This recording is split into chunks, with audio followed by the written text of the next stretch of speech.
Hello, my name is Inga if you and I are meeting for the first time.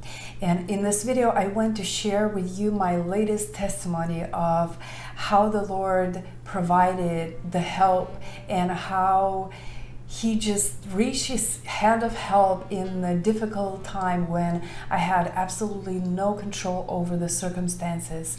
And so I wanted to share that testimony, first of all, to glorify the Lord, and then to encourage you, to encourage others about the Lord, how He's watching over us, and that He's watching over every detail, and the Lord is never late.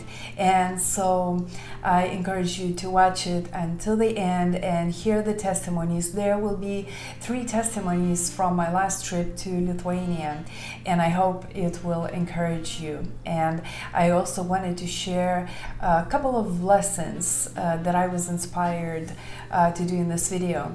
I have been learning these lessons already for many years, and this trip showed me how critical it is.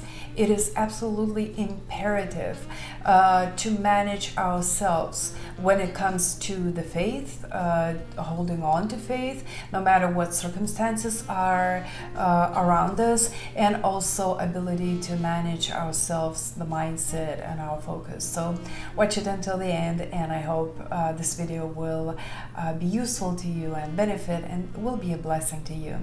You know, many years ago, I promised the Lord to bring His glory to the nations. When I was 22 years old, I was involved in a tragic car accident in my home country. I was born in Lithuania, it's Eastern Europe, and before the car accident, I lived a joyful, active, beautiful life, and then suddenly overnight my life has changed. In the car accident, I lost both of my legs, and also my left arm was paralyzed instantly. Basically, you know, it is a big miracle that I'm actually alive. There was only 30% chance given that I would survive, but praise be to the Lord. The Lord got me out of death, even though my heart has stopped twice.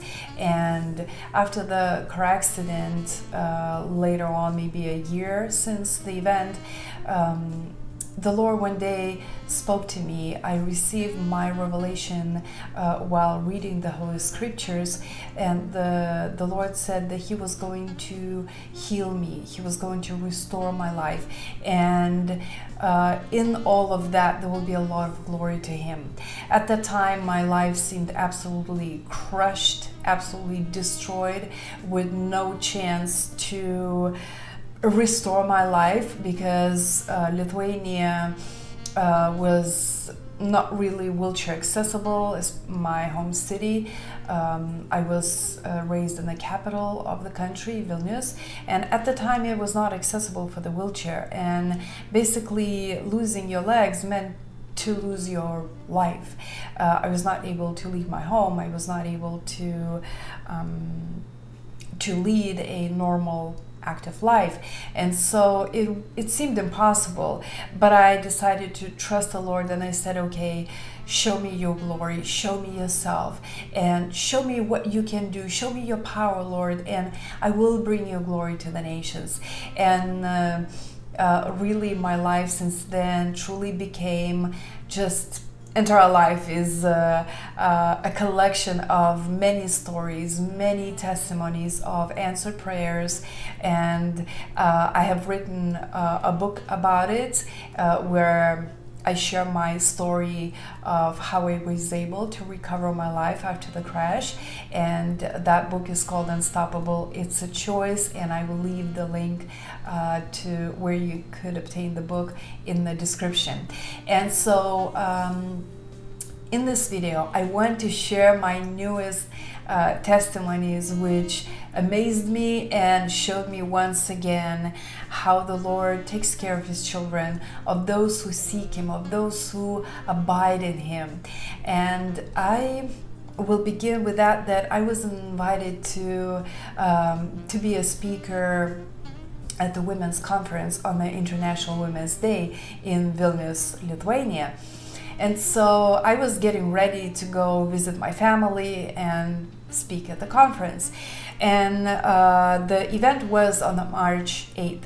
And I got my ticket on March 1st to travel to Europe. Right before beginning of March, already the coronavirus, it began spreading in Europe. And as well, there were already cases in the United States. And so there were questions. Is this conference going to happen? What's going to happen later? And my mom was a little bit concerned that I would be stuck somewhere in Europe while I'm traveling, or I will not be able to leave Lithuania and return home. I reside in California, by the way. I did not mention that in the video in the beginning. And so there were a couple questions about it, and it seemed like this virus was more serious than in the beginning it might have been looked. And so I didn't know what to do.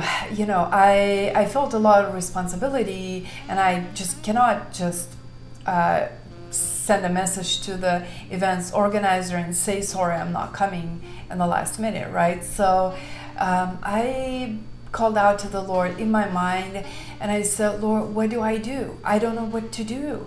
This virus is looking more serious, and what do I do? And when I called out to the Lord in my mind, several words came to my memory, to my mind, and I knew they were from the Psalms, but I was not sure where exactly they were. And so I went on and opened the Bible, and I started looking for those words. And so I found them, and this is where I began to read them. And I want to read the very first verses from that psalm. He who dwells in the secret place of the Most High shall abide under the shadow of the Almighty. I will say of the Lord, He is my refuge and my fortress, my God, in Him I will trust. Surely He shall deliver you from the snare of the fowler and from the perilous pestilence. He shall cover you with His feathers, and under His wings you shall take refuge. His truth shall be your shield and buckler. And you probably already know this is Psalm 91. And I read through this psalm, and it totally spoke to me. And it spoke exactly about the thing that I was wondering about. The word pestilence, I looked into the dictionary what exactly that word means. And it means exactly that, the virus that brings death. And so I knew that the Lord was speaking to me, and He was saying, do not be afraid, I will be with you, and this pestilence will not come close to you, and you will be all right. And so I took these words as my shield and buckler, and I said, you know what? I'm traveling. The Lord said it to me. I will take it as my promise, and I will hold on to it. So I went and I traveled. And my associate and my friend Angelica, she was not able to travel with me. And so she was a little bit concerned how I was going to travel by myself and in this kind of circumstance. And when we were praying on the way to the airport, and I said, Lord, please show it to us right away that you are with me, Lord, that your hand is right there arranging everything. And in a very interesting way, the Lord showed it right away, instantly, basically right from the beginning of my trip. So we arrived to the San Francisco International Airport, and we come to the check-in. And so there is a young representative of the airlines. And so I check in the luggage, and he asks what was in one of my luggages. And there was a wheelchair, electric wheelchair. And in my second luggage, there were gifts, and the third one, my things, my belongings. And so he says, one moment. And he comes back in a moment with 3 more representatives of the United Airlines. And one of them, he says, "What is in the suitcase?" So I explained to him that there is my wheelchair. It's an electric wheelchair that was specifically designed for people to travel, and it suits very well for the airplanes to be put in the airplane. And he says, "No, it cannot go. It's very heavy." "Why is it so heavy?" "The suitcase is very heavy. Everything, the wheelchair is not that heavy, but in the suitcase it was, and we just don't know what to do." And he was so stubborn and firm, and he says, "No, it's too heavy. You have to pay $500. $500? What do you mean 500? And he didn't care about ADA law. He didn't care about the other airlines were allowing. We never ever had any problems about this wheelchair with any airline. So, and he's like, every airline has their own rules. Our rules, you have to pay $500 for the suitcase, $60 for the second, $100 for the third one. Almost $700 for the suitcases." And we were just so shocked and caught off guard, quite frankly. And we both, Angelica and I, we looked at each other and we knew that we both are calling out to God, "Lord, please step in. Please step in and do something about the situation, because this man is not going to allow me to bring my wheelchair with me." And a very interesting thing happened when the second time he repeated that $500. A woman that was standing next to him, another representative of the United, she steps in and says, "Wait a minute, why is it so expensive? Why $500? And she basically, like, the light overpowered right that moment, and she pushed him. She didn't push him, but he stepped aside, and she took over my case. And she got so involved in my case. And I saw, and we both saw, that she wants to help me. She wants to stand up for my right to bring my wheelchair. And at some point, she was so sweet. Her name is Cheryl. She looked up and she said, "Don't worry about it. I will take care of you. I could not walk at some point in my life, and I know what it looks like. Don't worry. You will go with your wheelchair." And she just began taking care of my case. And I don't know what she was doing there, but in the end, it's amazing. I was able to go with my wheelchair, and we paid $0. Instead of $700 that this man said I have to pay, she made it $0.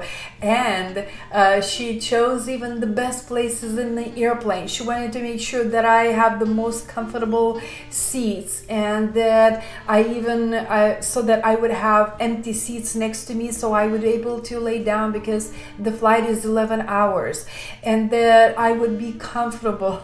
That was so sweet. And she even went beyond and above. She gave the access to Angelica to come all the way to the gate. Normally, it's not allowed. Normally, it's not done. I've never ever had that ever happen. But she made the special pass for her to go with me through the security, through all the check-in and the duty-free zone, right to the gate where I was boarding onto the airplane. It was so amazing. We both were absolutely astonished. Just like we were shocked in the beginning how he said $700 for the suitcases, so we were absolutely astonished of how the Lord stepped in through that woman, and she totally turned it all around and made the best flight ever. Really, it was a very good flight, and I came home very safely. And by sharing this testimony, I want to encourage you to know that all circumstances are in God's power, no matter what's going on. When you face circumstances that are against you, when they go not the way you want them to go, when people are against you, when whatever is going on that is not the way you need it to be, instead of being angry, being upset, and going into anxiety or panic or fear mode, call upon the Lord. God has everything in His hands, all circumstances and people's hearts, because He says in His word that the heart of the king is in His hand and He turns them as He wants to. And so call out upon the Lord. Do not be afraid. Don't get into the panic, but instead choose to trust the Lord. Choose to call upon your God, because God is right there. He is ready to step in, and He will step in if you call out to Him. And so we were both astonished, and continue my story, my testimony. And so I traveled to Lithuania. I arrived very well, and the conference went very well. Praise be to God. Everything went very smoothly. And then after the conference, I still had time, like about a week and a half, to stay longer, to spend time with my family and friends, and just be at home. And one morning, my mom and my brother comes into my room where I was staying, and they say, Inga, we heard on the news that President Trump ordered to not let in anybody that arrives from Europe after midnight on Friday. And I think it was like Wednesday or something. I think it was Wednesday. And I have left only a couple of days to arrive on time. And I still had a week and a half. And I'm like, what do I do? And I knew that this is already looking more serious than we ever could think of. And so we decided that I needed to return home. And so because I was not able to exchange my ticket, I found a new flight, and we got the ticket for the flight on the next day through Copenhagen. And so we take a deep breath. Okay, I'm leaving. I have a ticket. All is well. Half hour goes by, and my brother calls me, says, Inga, I just saw on the news that all flights to Copenhagen were canceled. I don't even know what to tell you because it looks like all flights are being canceled one after another. I go online and I find different flights. So I find with Lufthansa through Frankfurt. And it turns out that that flight is right that day. I have to be at the airport in 2 hours. And so my mom and my brother, we cancel all the plans that we had, and we pack all the suitcases, everything. I'm ready to go back to America. And we rush to the airport, and we come, and at the check-in, the representative says, I'm sorry, I don't see your ticket. And I showed to her the confirmation of my purchase, and she says, something happened with the system, I don't know. We do not see your confirmation. We do not see your ticket. You don't have a ticket. And if you want to leave today, you have to buy a new ticket. We buy for the third time the tickets to the United States. And we were already like seeing one obstacle after another, and I'm just holding on and like, God, I know that you will bless me to return home. You told me so. I trust you. I believe that I will. I have to go back home. And so we get that good flight. Everything looks good.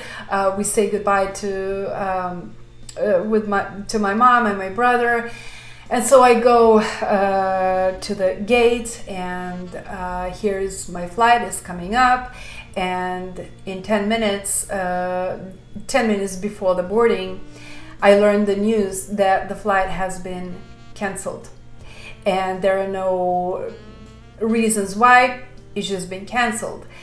It turns out that I will leave only on the next day in the morning. So I spend night at the hotel, and early in the morning at 5 in the morning I go back to the airport. As if that was not enough, I get out, when we arrive to the airport, I get out of the taxi vehicle, and everything happened so quickly that by the time I get out of the car, get myself comfortable in the wheelchair, and I see one suitcase, another suitcase, and where is my backpack? And the driver has left. And in that backpack are my airline tickets, my passport, all my documents, the money, everything is in the backpack, and the driver just drove away. What do you do? And so I thank my God that He gave me the skill and ability to focus, and we returned the driver, and I called the hotel and asked them to contact the taxi company and return that driver. And so I praise God that that man was a good man, and he came back and he brought all my belongings. And here I go back again into that flight mode, and I go through check-in, and here I am. Okay, I'm leaving.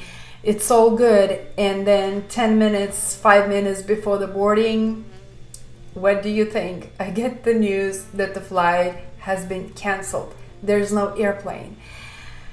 And so at that point, I already don't know what to think. And I said, Lord, okay, if this is you, if you want me to stay longer, okay, then make me stay. Do not allow me to leave. But if this is just the obstacle, please help me to leave. I know you. I know you promised me. I know you follow through your promises. You are not going to leave me hanging somewhere in trouble. I believe you. I trust you, God. And so I'm holding on to the Lord, because plus it's the situation that is way beyond my control. There's nothing that I can do.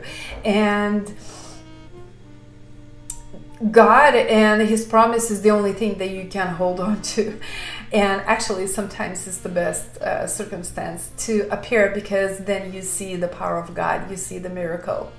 And so at that time I even texted to my friend Victoria in California, and I say, Victoria, please pray, girls, my friends, please pray for me, because I don't even know what to think, what to do. It's been the second day that I am not able to leave my country to go home, to come back home.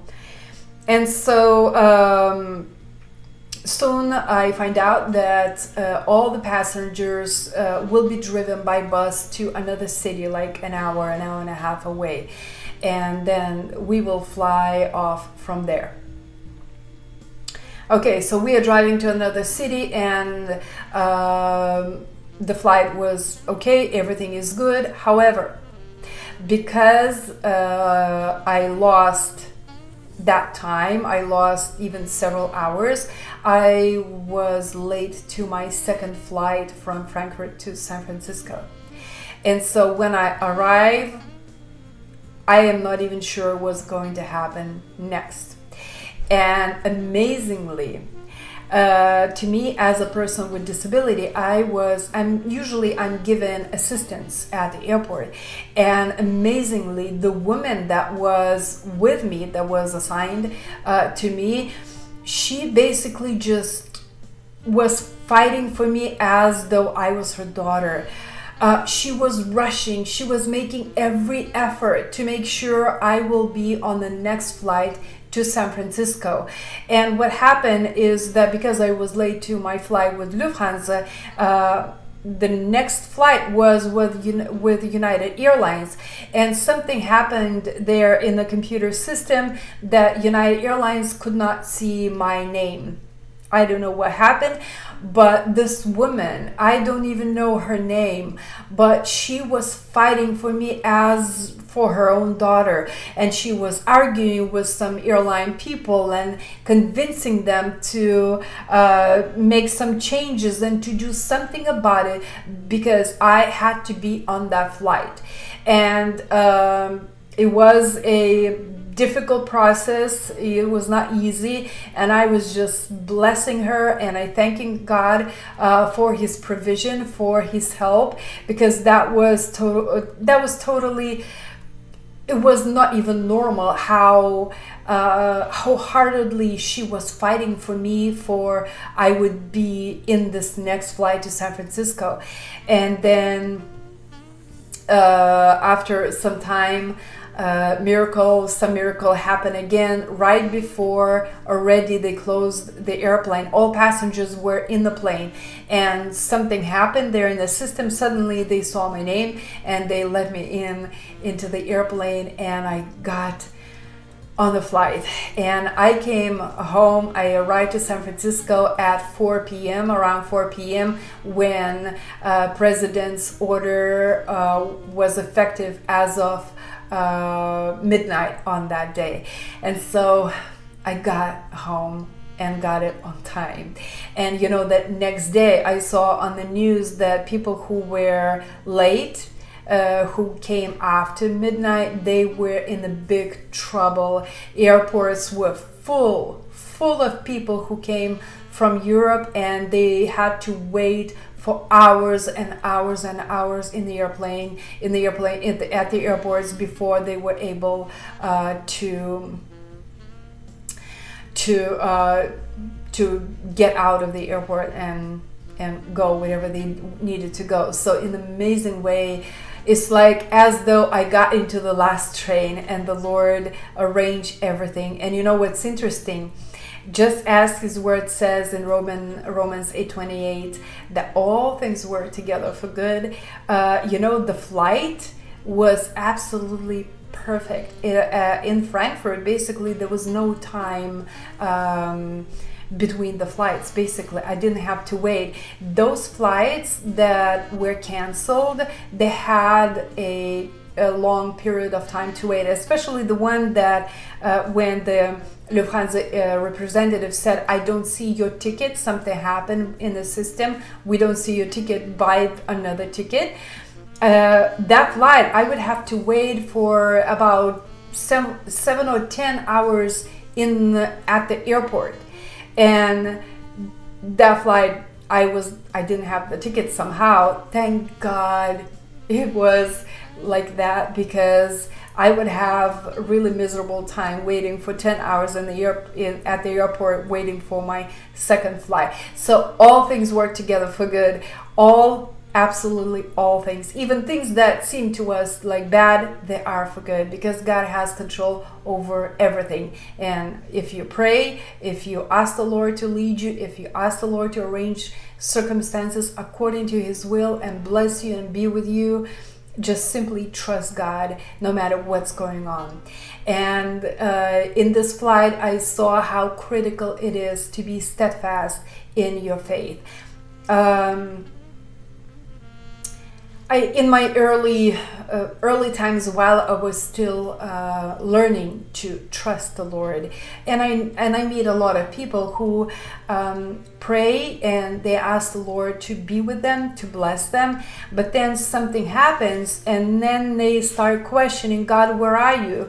And why things are going the wrong way? And I don't get my answer. And they get into the anxiety, into the fear, into the panic, into the hopelessness.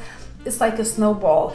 And it's so imperative to choose to be steadfast in faith. And I'm saying choose to because it's a choice. It's a choice to not get into the fearful mode, not get into that anxiety and questioning, and God, where are you? Why you're not listening and why you're not helping me?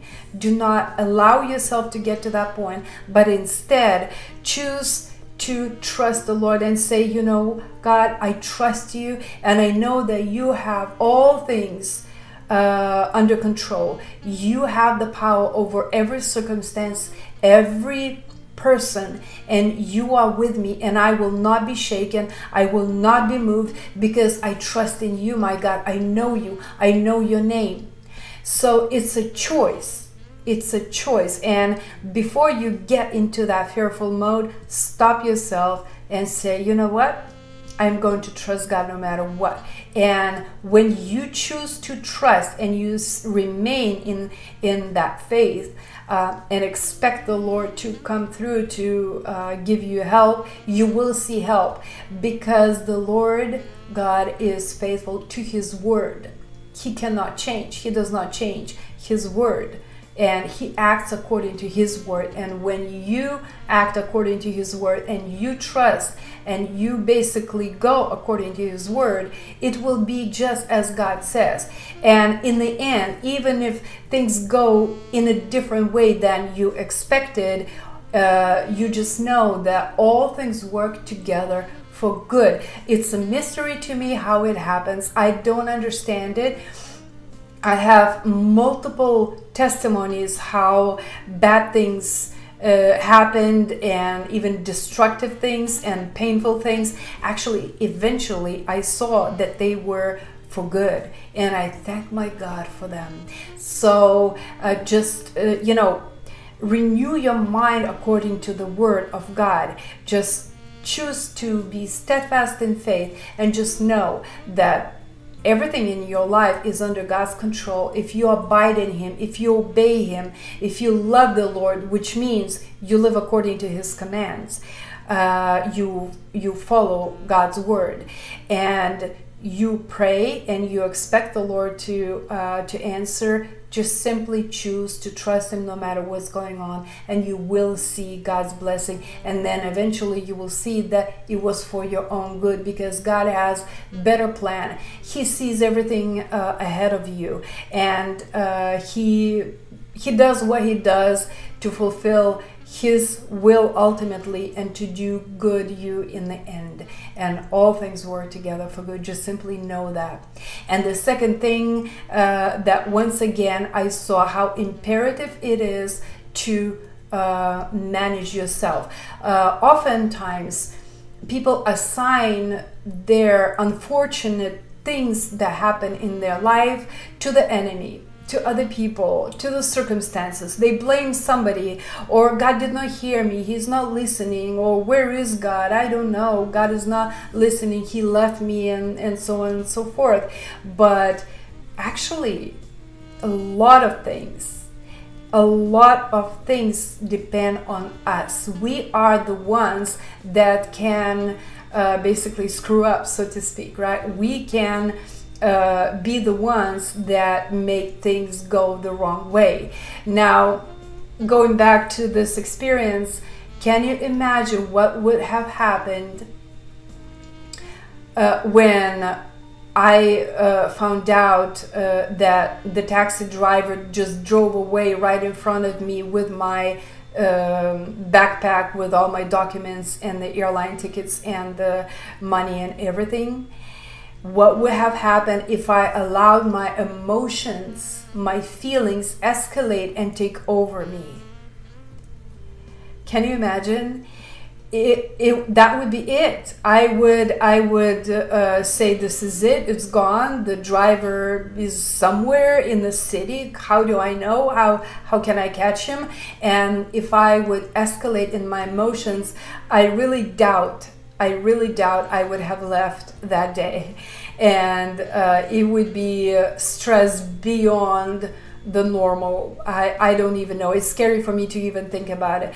But I've been training myself for many years to manage my mindset, my point of view, how I view things, and what meaning I give to the events and what's going on around me, my focus, my thought pattern, my attitude. I've been training myself, and I see more and more and more how imperative it is, in addition to the faith, in addition to the choice of faith, to have steadfast faith. it's imperative how we manage ourselves, because I could have been my own worst enemy if I just had allowed my emotions, my feelings escalate and take over and run the day. But that moment I said to myself, Inga, focus. Where did the driver come from? Hotel. Call the hotel, ask them to contact the company to connect with this driver, have him come back. And I was able to think rationally and just logically and without emotions. I do not allow myself to get into any feelings, emotions. I just simply think of the facts and what I need to do. Focus on what needs to be done in order to finish your goal, in order to finish your way, to go to the end. It's imperative to do so. And so because I was able to do so, we returned the driver and I moved on with my trip. So I wanted to share this lesson, and if you take my lesson, you will not take my lessons. It's up to you. I just wanted to share that because it greatly empowers me in my own journey, in my own life. And I want to empower you and to strengthen you, to encourage you, to inspire you, to trust the Lord. And before I go, I wanted to share one more thing. My passport is the story in itself. Before I travel to Lithuania, I check my passport and I see that it expires in August 3rd, and I thought, okay, perfectly timing. It's a perfect timing. I will travel to Lithuania and I will change my passport. And when I arrive, my brother, when he found out, I told him that I need to change my passport, and he asked to show him my passport. And when he looked, and he says, "What do you mean it expires in August? It actually expires right now, on March 8th. What happened? And that was funny, but funny and not funny. The dates in America and in Europe are written differently. And in the United States, the date is written first month and then day and then year. In Europe, first of all, you write day, then month, then year. And so just because I live here already for many years, so out of habit, I looked at my passport and I looked at the date in American way. And my passport is European and the date is written in European way. And so I had no idea that my passport is actually ending right now, right on that day when I was on the stage at the conference speaking. And I didn't even know, somehow it was not even in my mind, that your passport must be valid at least 6 months if you want to travel. And I did not even know it, somehow it was not even in my mind. And my brother, when he looked at it, he says, "How did they let you cross the border? How did they let you travel?" I don't know. They did. Nobody said to me anything. And I didn't know, so I'm happy, like a happy camper, I'm traveling home. And he says, "There's no way they could have let you. They were not supposed to let you go through the border. Do you understand it or not? This is not, you should not be here. They should not have allowed you to do that." And my friend who works at the airport, he later called me. He says, "I called my friends from the border police and they said no chance to travel when your passport is valid less than 6 months." And so this is, once again, it shows that God has the power over everything. Sometimes he closes people's eyes so they look but they don't see. That was interesting. But you know what's interesting too? When I changed my passport, my new passport was ready exactly on that day when I had to rush to the airport in 2 hours to be in the check-in. Exactly that day it was ready. If my passport was ready just at least 1 day later, that would be it. I think I would not be able to leave. and I probably would be still there, and I would not have been able to come home like I was, like I did. And so it, once again, it shows that sometimes we don't even think about the details, but God does. He is watching, and He takes care of them already in advance. And so I want to encourage you with this testimony to know that God is paying attention at every detail, every circumstance that you're going, and He will take care of you. He is taking care of already now. We just might not know it, but later you will see.